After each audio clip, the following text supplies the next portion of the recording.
Boa noite a todas as pessoas que nos seguem nessa live. Gratidão para todos vocês. Estamos iniciando aqui, vamos nessa fase inicial de preparação para que dê tempo a professora Maria Lúcia Fatorelli estar conosco compartilhando a tela.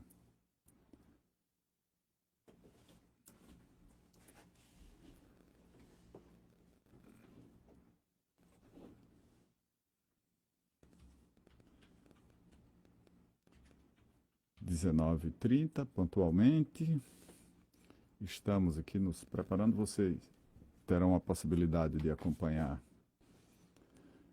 pelo Instagram Dr. Emerson Sergipe, @Dr. Emerson Sergipe, e pelo Instagram @MMC Sergipe.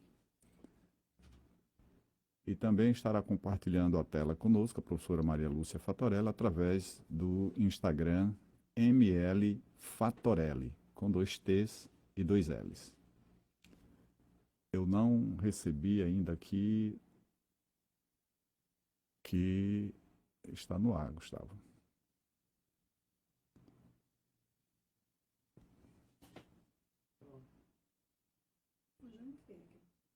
Hum?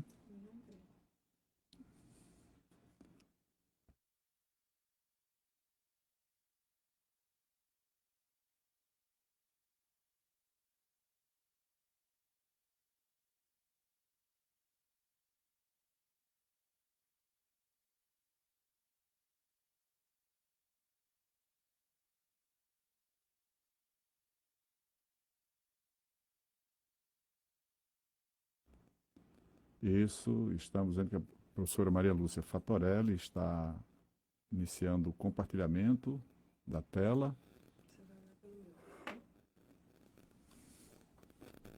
Ela tem que pedir para participar.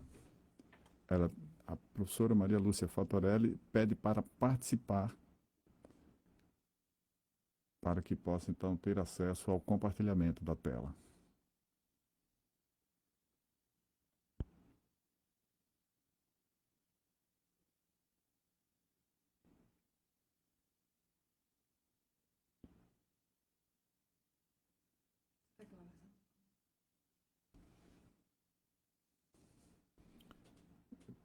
Está compartilhando?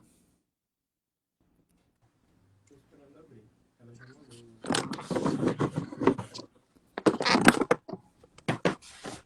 Olá, deu certo? Pronto, já está compartilhando a tela Já estamos. conosco. Boa noite, doutor Emerson. Boa noite, professor. Então, já estamos compartilhando a tela, eu e a professora Maria Lúcia Fatorelli Carneiro. Então, mais uma vez, boa noite, professor, e boa noite a todas as pessoas que já nos seguem. Muita gratidão a todos vocês.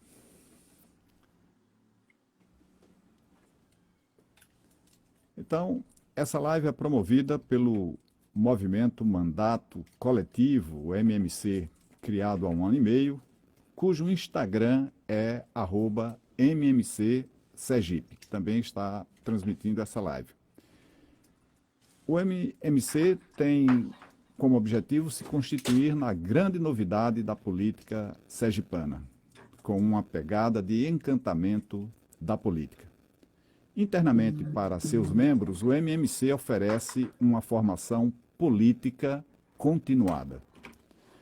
De modo que hoje, com essa aula magna proferida pela Maria Lúcia Fatorelli, iniciaremos o curso Dívida Pública, através de lives que serão mensais. Teremos no próximo mês o professor Reginaldo Souza, da Universidade da Bahia, teremos também o professor Reginaldo Santos e depois o professor Emerson Souza, ambos já convidados, para que no segmento e mensalmente a gente tenha uma live com esse tema.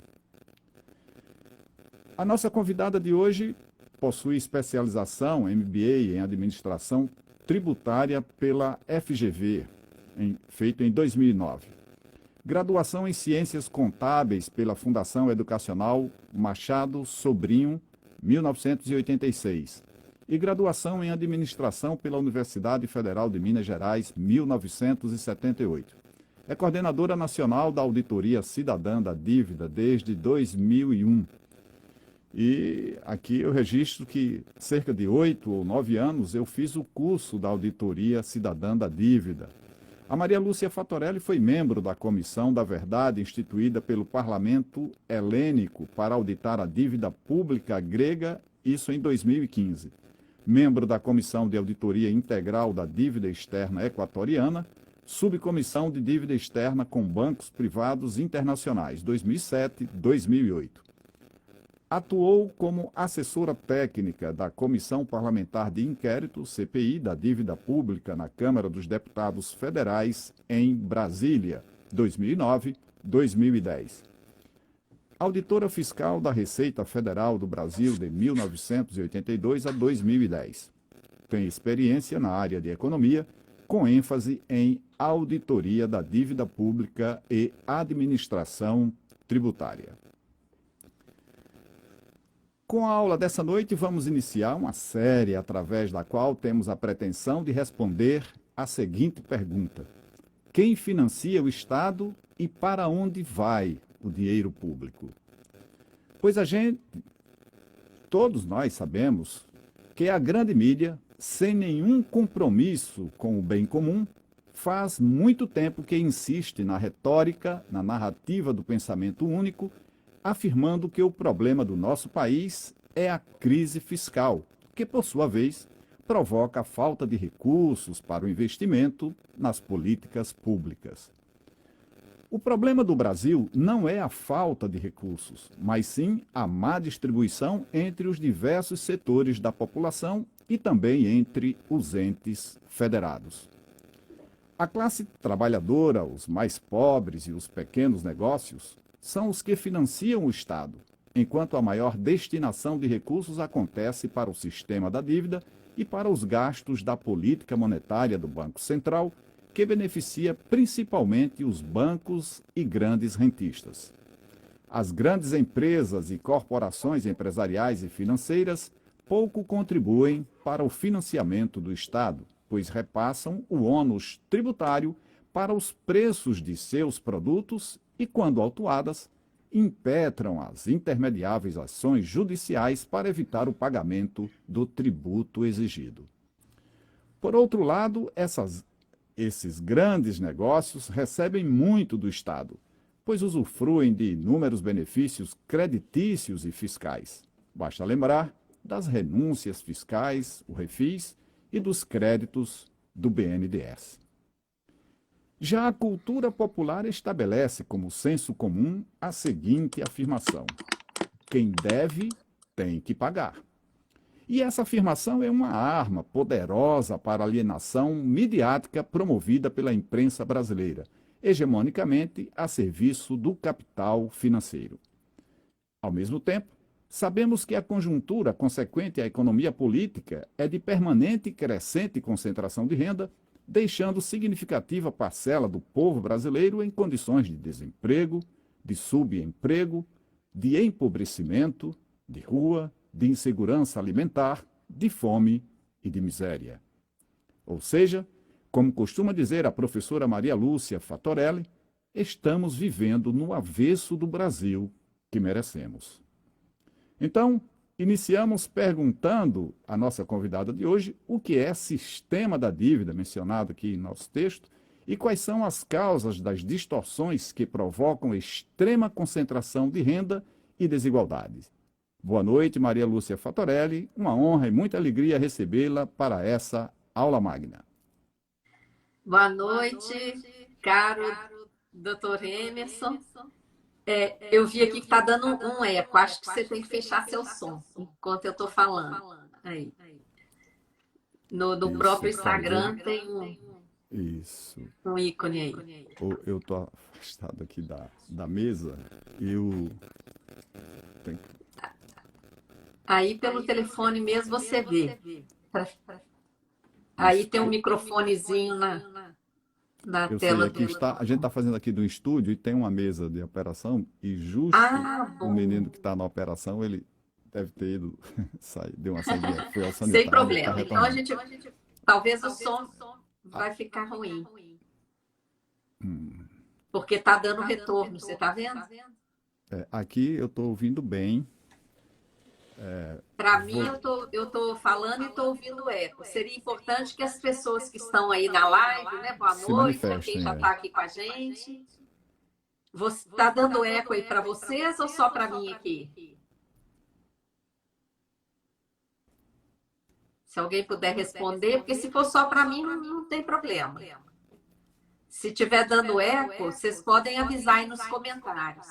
Sim, aí ó, o Isso. Ju Santos falou que está dando retorno. Sim, eco. Então, Já estamos providenciando veja aqui. aí quem está te Isso. assessorando para fechar o seu som enquanto eu falo, senão vai dar esse eco. Vamos ver, a gente já está tentando aqui ver se corrige. E quem está nos acompanhando, por favor, vai nos informando se melhorou a questão aí do som. E Sim. quem tiver com o telefone aqui dentro, tira todo o som, por favor. Agora, ó, continua dando eco. É o seu próprio som é que tem que fechar o microfonezinho. No telefone que está captando a sua imagem aí, tem que fechar o microfonezinho. Tá escutando ela? Tô. Eu estou ouvindo. A questão é que a gente está fazendo pela mesa do estúdio. Eu não estou com o celular. O meu celular aqui está inclusive fora, não está nem com a live. Peça para ela falar. Pode falar agora, por favor. Vamos ver se Vamos. Aí, agora, vamos ver se terminou o eco. Diminuiu um pouco, mas ainda tá. O pessoal está informando, ó, tá com eco. Acho que agora saiu. Ainda tá um pouquinho.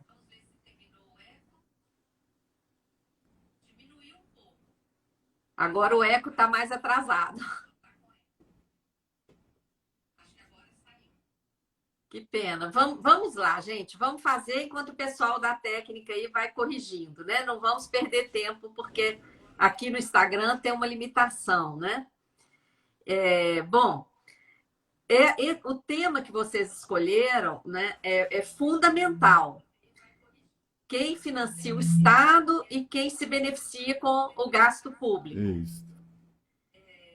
Esse tema foi o tema de um mini curso promovido pela Auditoria Cidadã da Dívida, junto com o Observatório de Finanças e Economia de Francisco e Clara, da Comissão Brasileira Justiça e Paz, e junto também com as entidades que apoiaram esse mini curso, a Sexta Semana Social, a própria organização, né, Articulação Brasileira da Economia de Francisco e Clara, e a Universidade Católica de Brasília, na cátedra da Unesco de Juventude, Educação e Sociedade. Então, como o tempo aqui na live é mais restrito, vocês podem acessar depois, na página da Auditoria Cidadã da Dívida, as telas e a apresentação desse minicurso que, com esse título, Quem financia o Estado e quem se beneficia com o gasto público, vocês vão acessar todo o material do minicurso. Tem uma aula, tem as telas de palestras, tem um folheto curtinho, frente e verso, e tem também um texto mais extenso, não é? Então, quando nós preparamos esse minicurso, né? Quem financia o Estado e quem se beneficia do gasto público, todo o grupo preparou um estudo exatamente para entender quem é que mais paga imposto no país e para onde vão os recursos do orçamento. E tudo isso nós comprovamos, não é? Que em um diagnóstico feito a partir da análise dos orçamentos, tanto o orçamento federal como do conjunto dos estados e municípios, que quem mais contribui para o financiamento do Estado é a classe trabalhadora e os mais pobres. Rico não paga imposto no Brasil. Nós não temos a regulamentação até hoje do imposto sobre grandes fortunas. Várias isenções absurdas. Por exemplo, sócios de bancos. Gente, os banqueiros, quando recebem o lucro distribuído pelo banco, tem esse rendimento, às vezes, de centenas de milhões e até de bilhões, isento. Nesse material do curso, vocês vão ver, inclusive, o link para um artigo que vocês também podem acessar na página da Auditoria Cidadã. Ganham acima de 320 salários mínimos por mês. Imaginem, 320 salários mínimos por mês. Ganham mais do que isso e quase não pagam impostos. Esse artigo está lá na página da Auditoria Cidadã, foi publicado pelo jornal Monitor Mercantil também. Ele traz uma tabela que mostra as faixas de renda. E quando você olha lá, olha, são os mais pobres que proporcionalmente pagam mais tributos no Brasil. E por que isso acontece? Porque a maior parte da carga tributária incide sobre o consumo. De tal maneira que se uma pessoa, ali até um mendigo que ganha esmolas e entra num supermercado para comprar um pacote de macarrão, ele vai pagar todo o tributo embutido ali naquele produto. Ele vai pagar o mesmo tributo que uma pessoa rica que for lá e comprar aquele pacote de macarrão. Então, enquanto nos países que têm sistema tributário mais justo, os tributos que incidem sobre o patrimônio, sobre a riqueza, sobre a fortuna, etc., são mais elevados, aqui no Brasil são os tributos sobre o consumo, que representam quase a metade de tudo que é arrecadado no Brasil, em todas as esferas, federal, estadual, municipal. Juntando tudo, o tributo mais pesado é o tributo que incide sobre o consumo. E ele é o mais injusto, justamente porque ele não respeita a capacidade contributiva de quem está pagando. Ele cobra igualmente de qualquer um que está ali fazendo aquele ato de consumir, como o exemplo do pacote de macarrão que eu dei. Né? Então, o sistema tributário brasileiro ele é extremamente injusto. E ele mostra que quem financia o Estado, principalmente, são essas categorias, né, de classe trabalhadora e os mais pobres. E aí, para onde vai o dinheiro? O dinheiro vai principalmente para o pagamento de juros da chamada dívida pública. Nós temos no orçamento federal um volume de mais de 50% dos recursos sendo destinados para o pagamento de juros e amortizações da dívida. E o orçamento projetado agora para 2023 é 56% para a dívida, um escândalo. E muitas pessoas, infelizmente, Emerson, falam, esse gasto aí é só rolagem, não tem que preocupar com o gasto da dívida, não. Você já deve ter ouvido isso várias vezes, quem está nos seguindo aí já deve ter ouvido várias vezes, né? Mas não é assim. Aí que está a importância da auditoria da dívida. Para responder a sua pergunta, o que significa sistema da dívida? Essa expressão, sistema da dívida, é uma expressão que eu criei quando eu estava lá no Equador.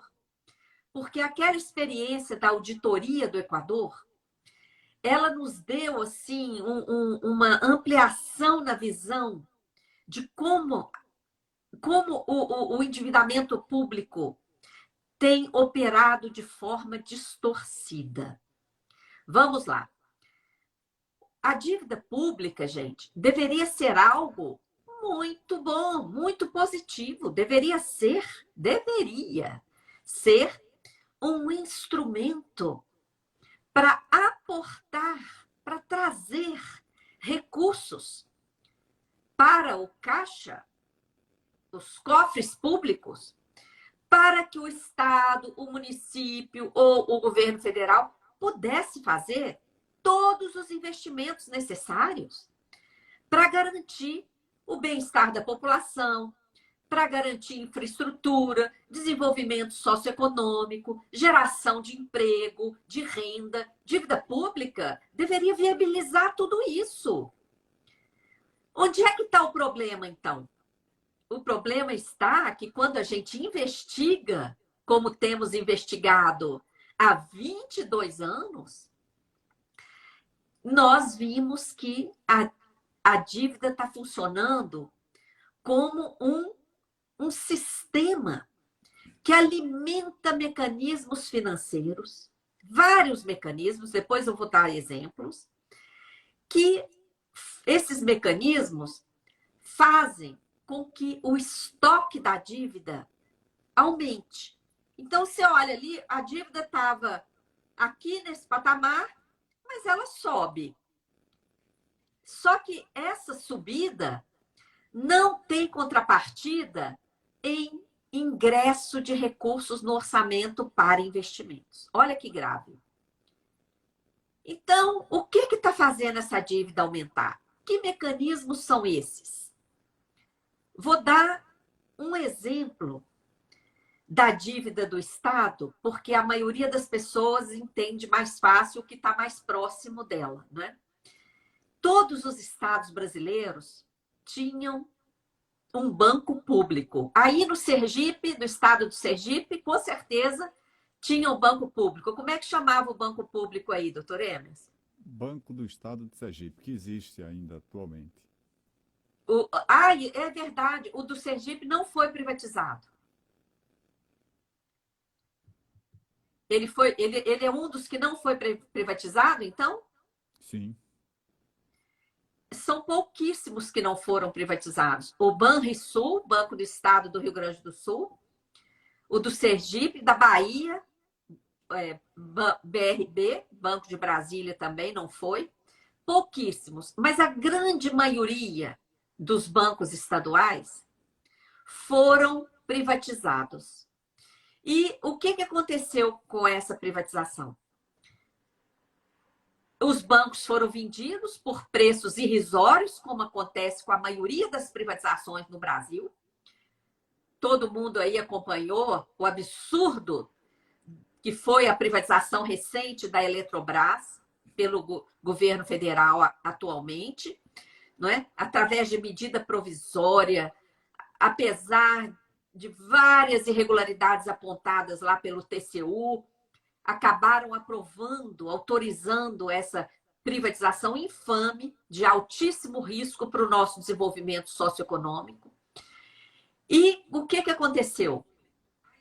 Valor irrisório. Deixaram de analisar, de computar vários ativos. Quando privatizaram os bancos estaduais, foi a mesma coisa. Isso aí é um processo viciado. E entregaram os bancos estaduais. Além de entregar por um preço baixíssimo, pegaram aqueles passivos dos bancos estaduais e transformaram aqueles passivos em dívida pública. No estado de Alagoas, que é pertinho aí de onde vocês estão, no Sergipe, o nosso núcleo da Auditoria Cidadã investigou, e esses passivos do Produban, que era o nome do banco estadual lá de Alagoas, os passivos lá correspondiam a dívidas de usineiros no banco estadual, no banco Produban. Usineiros deviam para o banco. Então, isso era um passivo. Quem comprou o Produban não quis ficar com o passivo, só quis o filé. Ficou com todas as agências, com toda a clientela, com todos os créditos a receber, com toda a carteira de clientes e tudo, todas as negociações dos bancos, todos os ativos, ficou só com o filé. O passivo, o que o Estado de Alagoas, por exemplo, fez? Transferiu para o estoque da dívida pública. E o povo lá de Alagoas viu a sua dívida mais do que dobrar, multiplicar por várias vezes. Mas, veja bem, esse dinheiro não entrou. Foi simplesmente um registro contábil de um passivo que era do Produban, transformaram em dívida pública. Eu não sei se deu para entender bem, Emerson. O dinheiro não entrou. Não houve o recebimento desse dinheiro. Então, pessoal, isso nunca poderia ser chamado de dívida. Mas, no caso de Alagoas, por exemplo, foi um escândalo. A dívida explodiu por conta da assunção desse passivo. Isso aconteceu em quase todos os estados. São raríssimos os estados onde não houve a assunção desse passivo. No caso do governo federal, é mais escandaloso ainda. A dívida interna federal atualmente está em cerca de 7 trilhões e meio. Olha só, 7 trilhões e meio. Quase um terço dessa dívida, mais de 2 trilhões, são títulos públicos, títulos da dívida pública federal, que o Tesouro Nacional emite e doa para o Banco Central. Doa de graça, doutor Emerson. O Banco Central não paga nada para o Tesouro sobre esses títulos, mas nós estamos falando, gente, de mais de 2 trilhões de títulos doados pelo Tesouro Nacional ao Banco Central. E que mais? Além de doar esses títulos, o Tesouro Nacional paga juros ao Banco Central sobre esses títulos que ele doa. Vocês estão entendendo como o Tesouro Nacional atua como uma mãe para o Banco Central? Ele doa mais de 2 trilhões de títulos e ainda paga juros ao Banco Central sobre esses títulos. O que o Banco Central faz com esses títulos e com esses juros que ele ganha de presente? Remunera diariamente os bancos. Olha bem, remunera o quê? Todos nós, provavelmente, todos nós que estamos aqui nessa live, eu, você, Emerson, todos que estão nos assistindo, tem conta bancária. Tem lá, deixa lá no banco o seu salário, recebe o salário e vai gastando ao longo do mês. Algumas pessoas têm até um investimento, uma aplicação financeira ou uma poupança. Todo esse dinheiro que nós temos no banco, o banco deveria retornar para a sociedade, porque é um dinheiro de toda a sociedade, concordam? Nós temos aí as pessoas, as empresas, os órgãos públicos, todos que têm conta bancária, têm lá o seu dinheiro nos bancos. Esse dinheiro é da sociedade, não é dos bancos, é da sociedade. E deveria retornar para a sociedade a juros baixos, para que o dinheiro pudesse circular. Desculpa. Para que o dinheiro pudesse circular na economia, gerando emprego, renda, investimentos, etc. Mas isso não acontece no Brasil. Alguém aí que está nos ouvindo consegue algum empréstimo a juro baixo? Hein, Emerson, você consegue? Ninguém consegue empréstimo a juro baixo no Brasil. Por quê? O banco está lá com a cebolada, por que ele não empresta a juro baixo? Sabem por quê, pessoal? Inclusive, o Porque, argumento aí é que para controlar a inflação, né? A forma de controlar a inflação no Brasil é mantendo juros altos, que é mais uma do economês para enganar o povo, né? exatamente, é para enganar o povo, mentindo para o povo. Porque, na verdade, Emerson, o juro é alto no Brasil, sabe por quê? Porque o dinheiro que é da sociedade deveria estar disponível para a sociedade, com empréstimos a juro baixo, ele não está disponível. Por quê? Porque os bancos pegam essa bolada, depositam no Banco Central. O Banco Central aceita. E o Banco Central remunera essa bolada que pertence a todos nós, remunera diariamente aos bancos. E como é que ele faz para remunerar? Sabe aqueles títulos que ele recebe de presente do Tesouro? Enquanto os bancos depositam o dinheiro lá no Banco Central, o Banco Central entrega títulos para os bancos. E enquanto os bancos estão aqui de posse desses títulos, eles ganham juros diários à nossa custa. Por quê? O dinheiro que o Tesouro está pagando para o Banco Central, de juro diário, é o dinheiro dos impostos que pagamos, que está lá no Tesouro. Ou é dinheiro de mais dívida que o Tesouro está emitindo para dar conta de pagar esses juros, para remunerar banco. E aí, Emerson, aqui está a explicação do juro alto. Isso. Olha bem. Esse juro, inclusive, eles já chegaram a estar a 23%, né? E aí os bancos preferem deixar o dinheiro para essa operação do que emprestar dinheiro e fazer circular a economia. Exato. Essa remuneração, ela é de acordo com a Selic, tá? Essa remuneração aos bancos, ela é muito próxima da Selic. No início do Plano Real, com a desculpa de controlar a inflação, como você citou, a Selic chegou a quase 50%.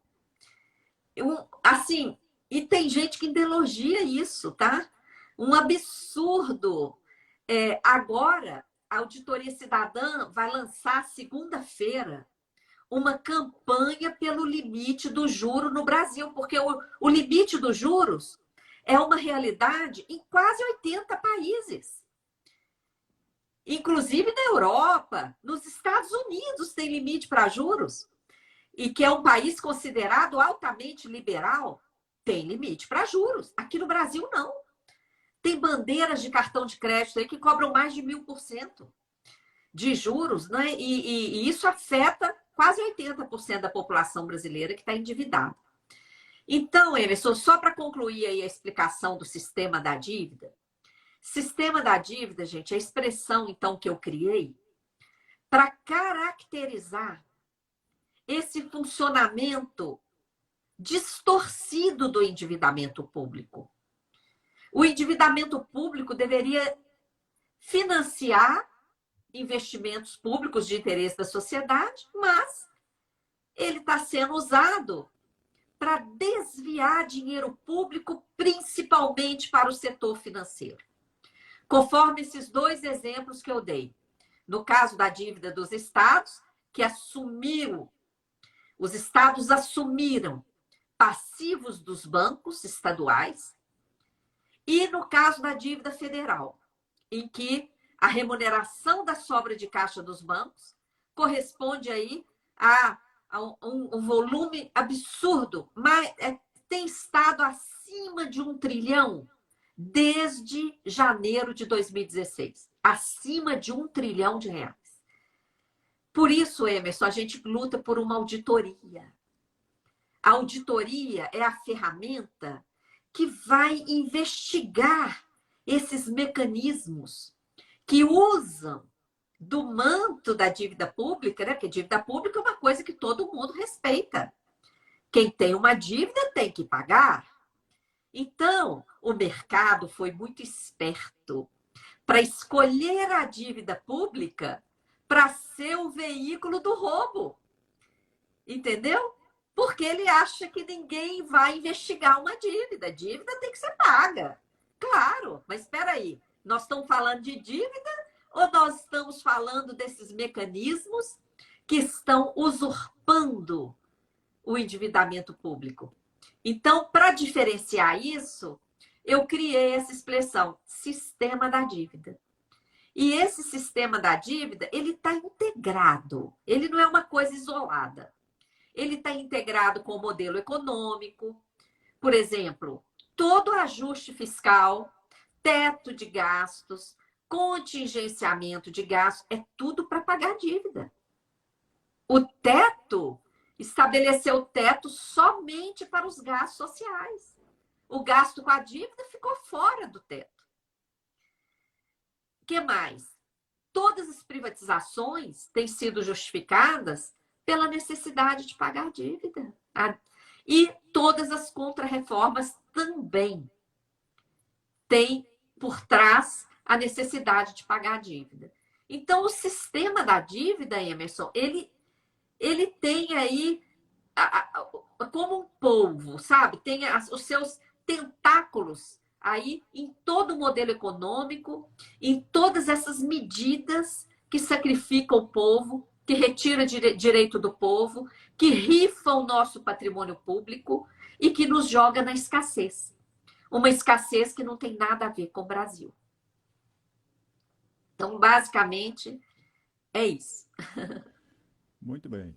Estamos conversando sobre dívida pública nessa aula inaugural do curso do Movimento Mandato Compartilhado.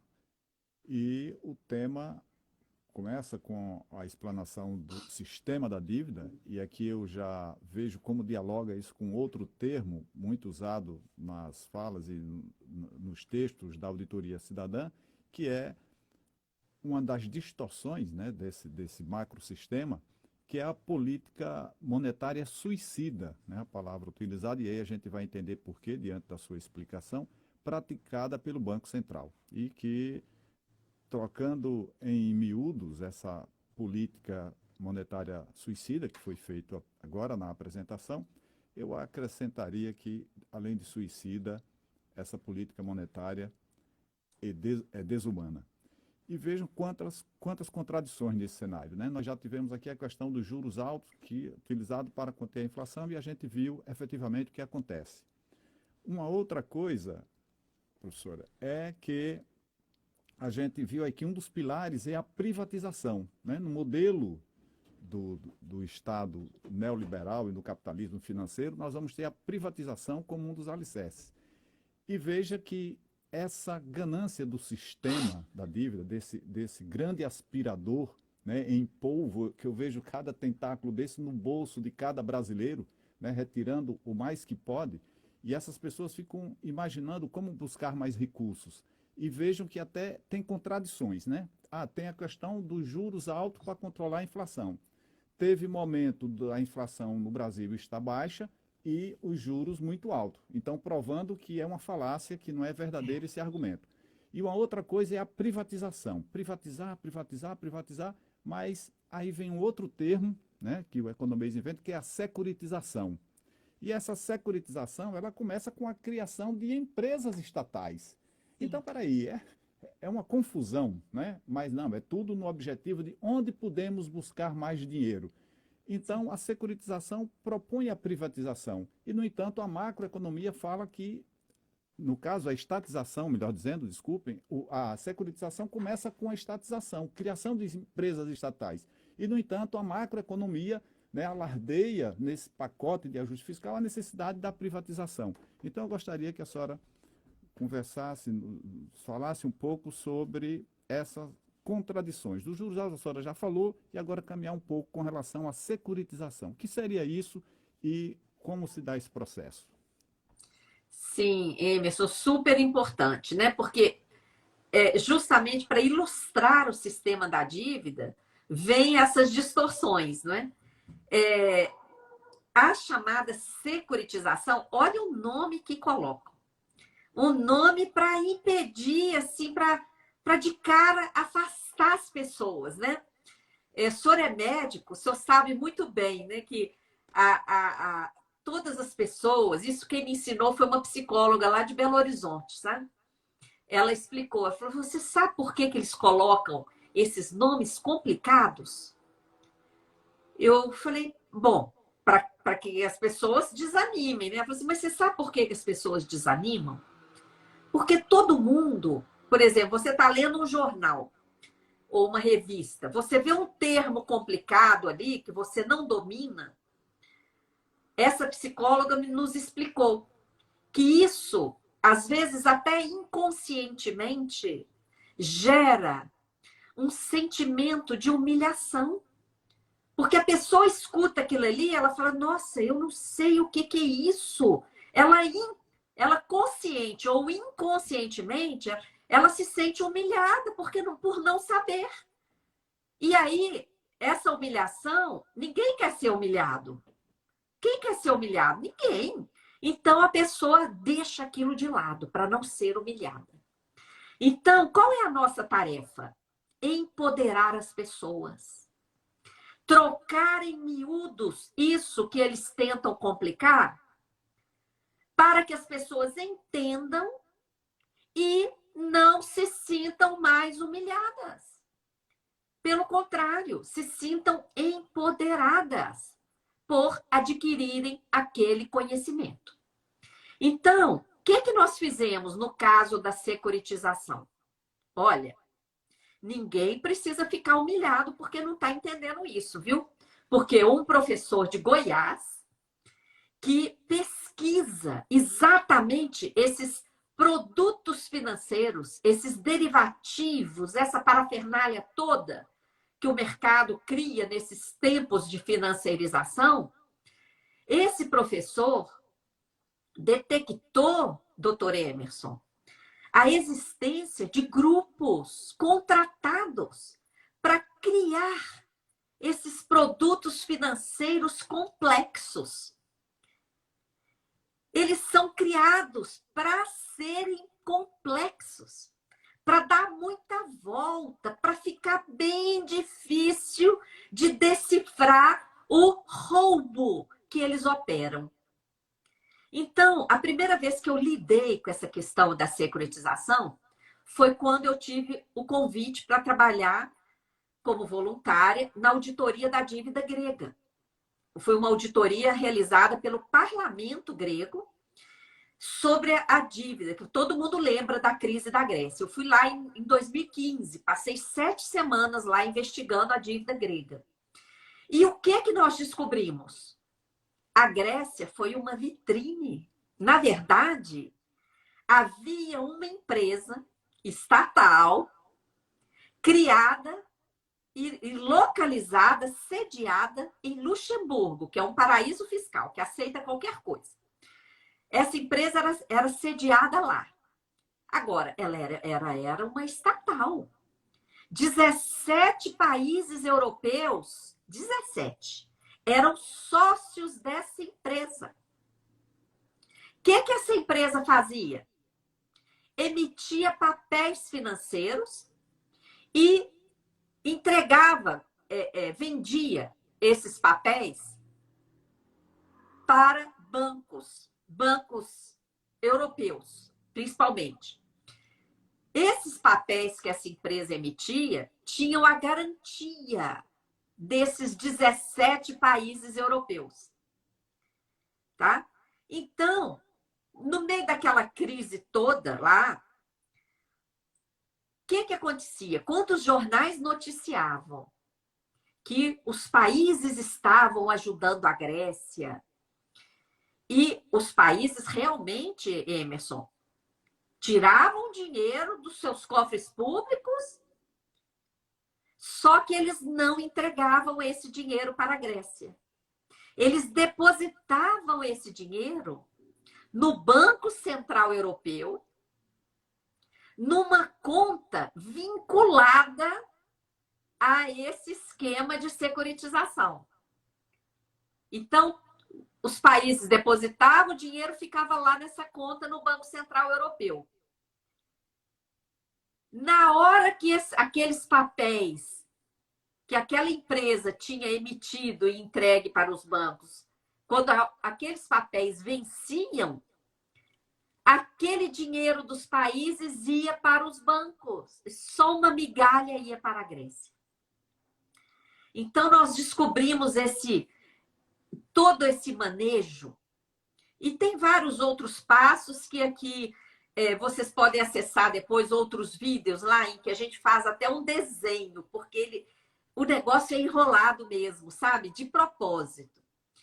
Bom, chegando ao Brasil, nós nos deparamos com as empresas de securitização, que você falou muito bem. Olha que infâmia.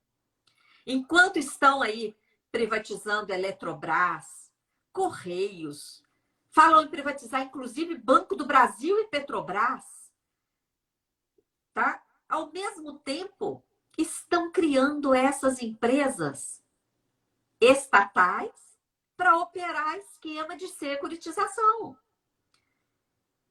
Um exemplo, a PBH Ativos S.A. em Belo Horizonte, uma empresa criada no município de Belo Horizonte, por denúncia da Auditoria Cidadã, e dos movimentos sociais locais lá, vários movimentos, houve uma CPI.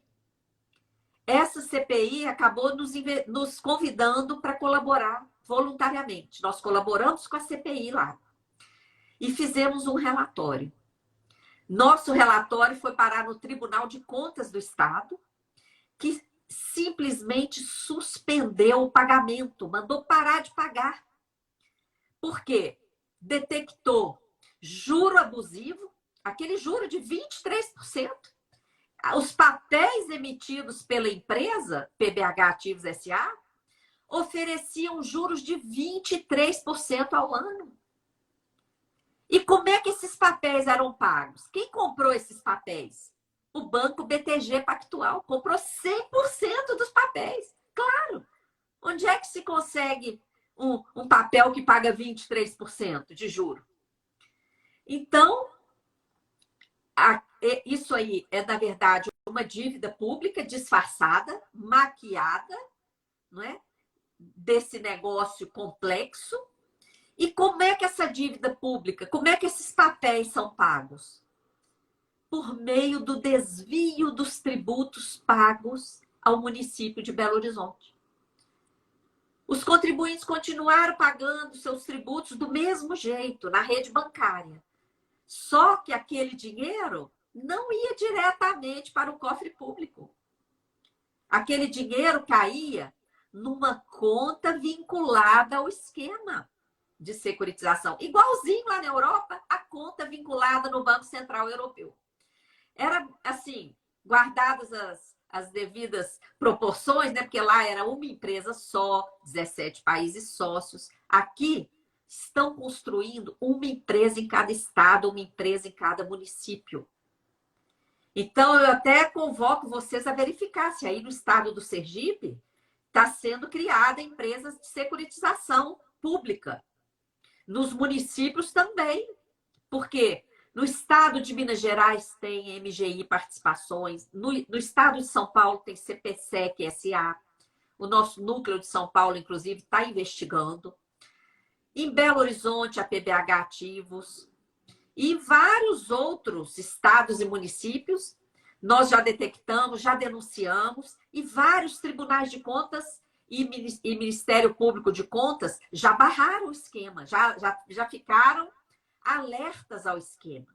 Mas o mercado não desiste. Então, quanto mais pessoas compreenderem esse esquema, mais aumenta a nossa chance de barrá-lo. Por isso, esse movimento MMC, que você e outras pessoas coordenam, é muito importante, porque essa formação da sociedade é que aumenta a nossa consciência, aumenta a nossa possibilidade de participar de forma efetiva, não é? Barrando esses esquemas que cada vez vão se sofisticando cada vez mais para dificultar a investigação e dificultar a percepção convicção mesmo de que esses esquemas estão operando, tá? E uma coisa ficou para trás. No início da sua pergunta, você falou da política monetária suicida, mas eu falei, de certa forma, no primeiro bloco, quando o Banco Central, gente, pega aquele dinheiro da sociedade e coloca lá no Banco Central, quando o Banco Central aceita que os bancos depositem o dinheiro de toda a sociedade lá, o que acontece? Uma escassez de moeda. O dinheiro que deveria estar disponível para ser emprestado para todo mundo, tanto empresas como pessoas, né? E como o próprio poder público, em vez de ser emprestado, o dinheiro está esterilizado lá no Banco Central, parado lá no caixa do Banco Central, rendendo juros só para banco. E o que acontece com essa operação? Olha quanto dano, uma operação só, hein? Quanto dano? Ela esteriliza mais de R$ 1 trilhão. Esse valor, gente, já chegou a quase 2 trilhões em setembro de 2020, durante a pandemia, tá? Chegou a 1 trilhão 700 e tanto lá em setembro de 2020. Então, imaginem essa bolada, essa montanha de dinheiro retirada do sistema bancário e depositada lá no Banco Central, rendendo juro para banco. Essa operação gera escassez de moeda, gera aumento do juro de mercado, tá? Porque, diante da escassez, quem vai ao banco pedir algum empréstimo, o banco só empresta a esses juros extorsivos aí que todo mundo conhece. O que mais? Essa operação gera De gasto empresas, né? público. Muitas empresas. Sim. Pode falar, Emerson. Você ia falando, muitas empresas quebram, né?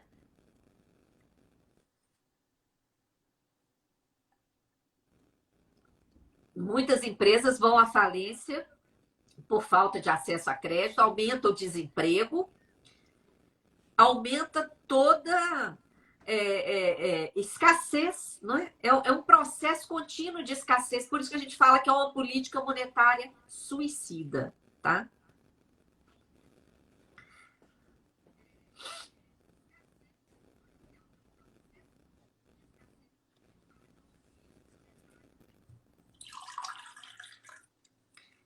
Emerson, tá ouvindo? Acho que seu som tá fechado. Tá, agora, voltando. Agora.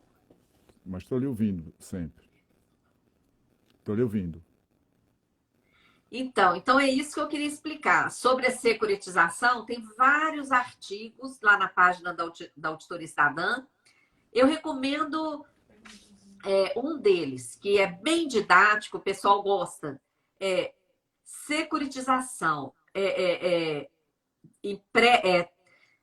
Empréstimo funciona como um consignado de recursos públicos, tá? Porque o empréstimo consignado é isso, né? Ele vai lá, o banco vai lá e já cobra a parcela do empréstimo na fonte. A pessoa nem recebe aquele dinheiro. Na Como securitização é querem a fazer mesma agora coisa. com o auxílio, né? Olha que absurdo. Aprovaram aí uma medida provisória ainda por cima para autorizar o empréstimo consignado em cima de auxílio emergencial e de Auxílio Brasil, e pessoas que também recebem aposentadoria do INSS. Isso aí, gente, é um escândalo, considerando os altos juros do Brasil.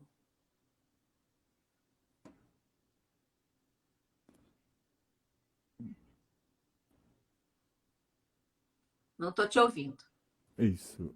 Ah, Pronto, voltei a lhe voltou. ouvir. Veja só, nessa linha de raciocínio que estamos aqui conversando, que nós estamos aqui fazendo uma discussão que as pessoas só podem ouvir aqui, numa live como essa, porque na grande imprensa, infelizmente, fica muito difícil de que as pessoas possam ouvir sobre isso. Com Aham. relação à securitização, nós temos aqui um programa de rádio, é o programa Fala Para Mim, onde a gente tem essa preocupação de falar o que as pessoas habitualmente não escutam.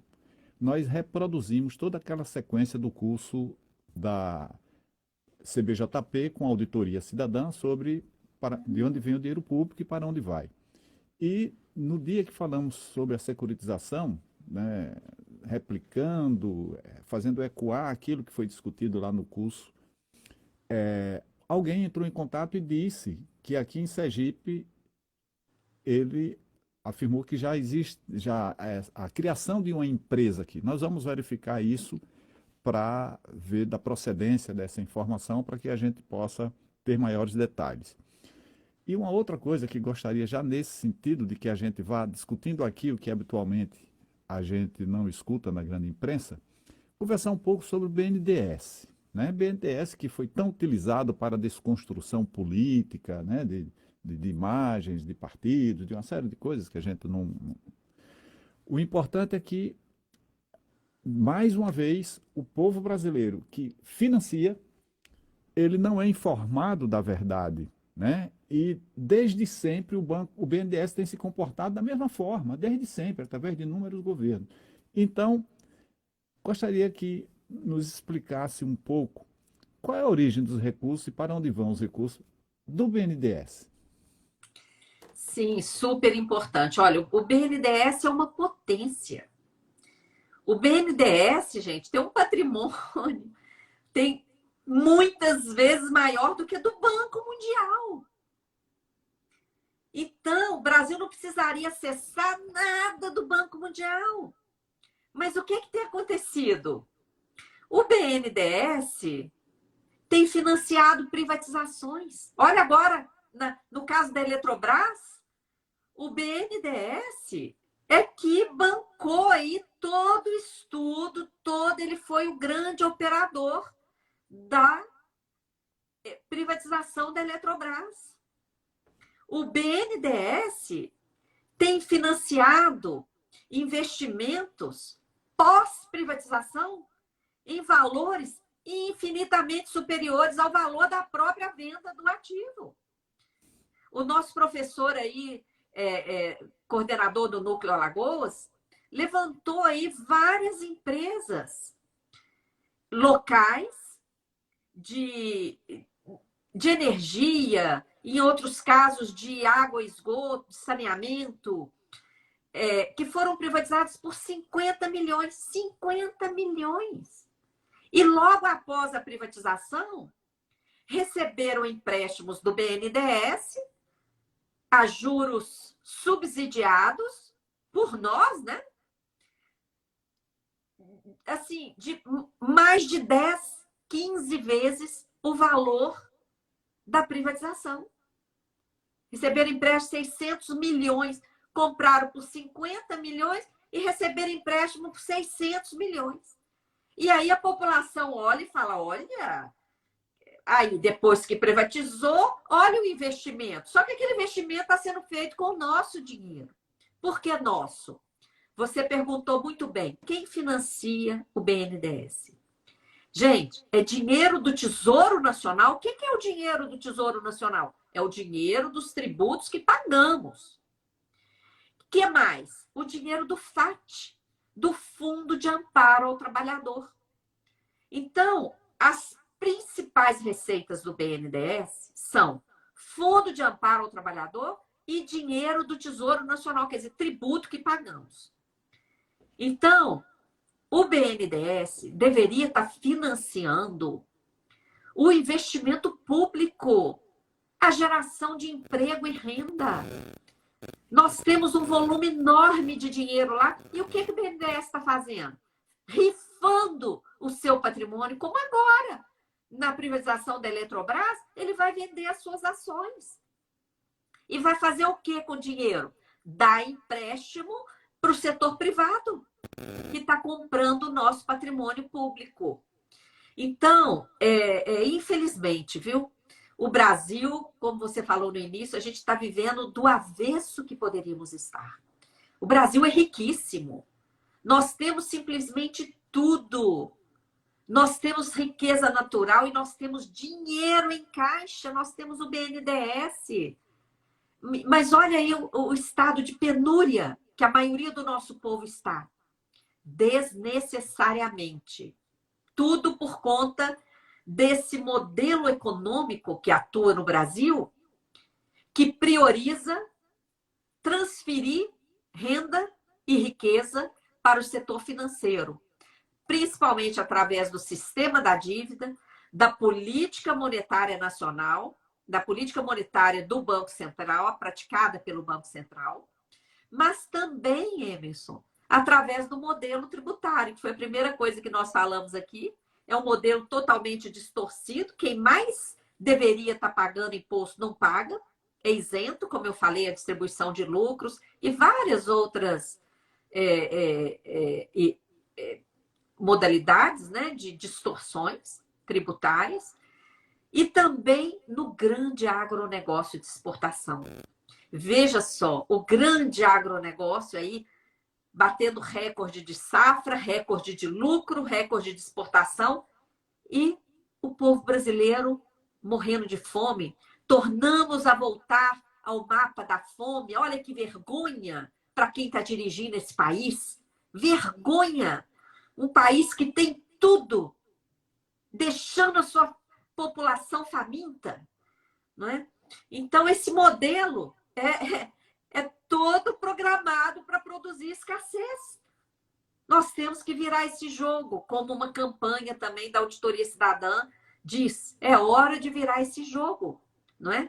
E é hora de limitar juros, hein? Espero todo mundo que está aí na live na segunda-feira, 19 horas, no canal da Auditoria Cidadã no YouTube. Nós vamos transmitir também pelo Instagram, pela primeira vez, nós vamos transmitir nossa live também pelo Instagram. Então, aguardo você segunda-feira, 19 horas, uma live participativa, teremos várias autoridades, a relatora do projeto de lei para limitar juros no Senado, o relator na Câmara, o Tom Valmor, presidente da CNBB, confirmou presença.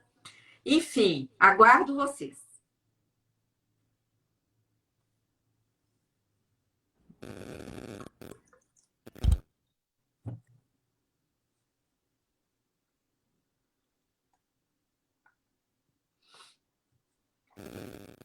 Isso.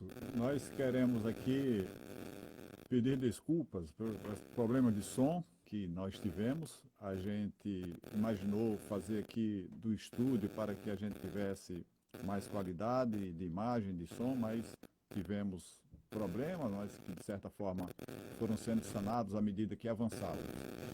Nós tivemos aqui uma participação das pessoas, né, que eu não pude estar interagindo, porque eu fiquei durante muito tempo preocupado com a questão do som e sem ter aqui o aparelho celular para ver as pessoas. Mas aqui nosso cumprimento, nossa boa noite à Gláucia, ao José Ferreira, ao Mauro Giuliato, Brasil das Gerais, que tem uma matéria fixada aqui, 50% do nosso orçamento e gasto no pagamento de uma dívida cheia de irregularidades e que nunca foi auditada, principalmente pelos cidadãos.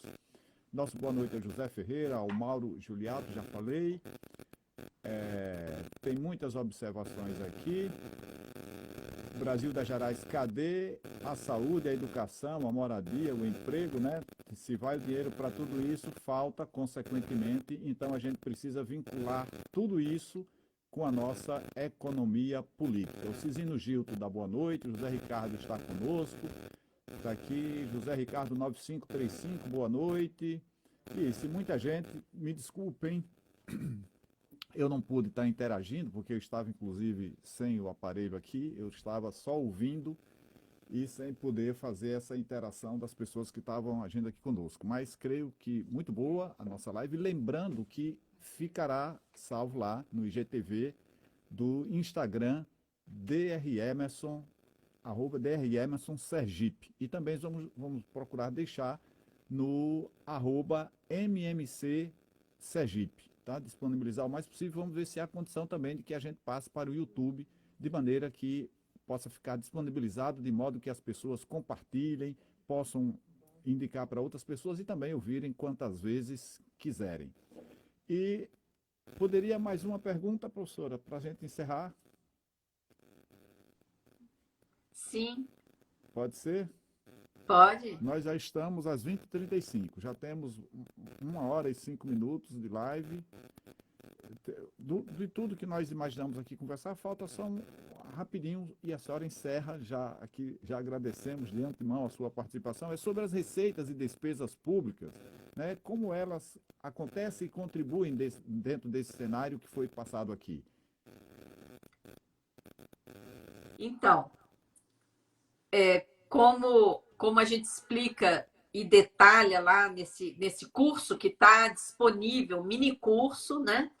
Que você falou que já até passou aí no programa de rádio, muito bom. Quem quiser utilizar esse material, gente, ele foi feito para isso mesmo, para a sociedade conhecer e compartilhar, porque é um material que ajuda a entender o funcionamento da economia no Brasil, como que as finanças públicas estão acontecendo, quem financia o Estado e quem se beneficia do gasto público. Podem acessar o minicurso, folheto, texto mais longo, está tudo disponível gratuitamente lá no site auditoriacidadã.org.br. Bom, tanto do lado das receitas como do lado das despesas, a grande distorção é que sobressaiu do nosso estudo, Emerson. No lado das receitas, a injustiça do modelo tributário, que onera os mais pobres e a classe trabalhadora. E do lado da despesa, o privilégio dos rentistas, né, dos bancos e dos grandes aplicadores que têm título da dívida pública e recebem aí os maiores juros do planeta. Além dessa grande distorção que está presente tanto na arrecadação como na distribuição dos recursos, o modelo é totalmente distorcido, né? E é muito importante que as pessoas entendam que tem 4 eixos que estruturam esse modelo. Por que é importante entender isso? Nós estamos num ano eleitoral, não é, Emerson?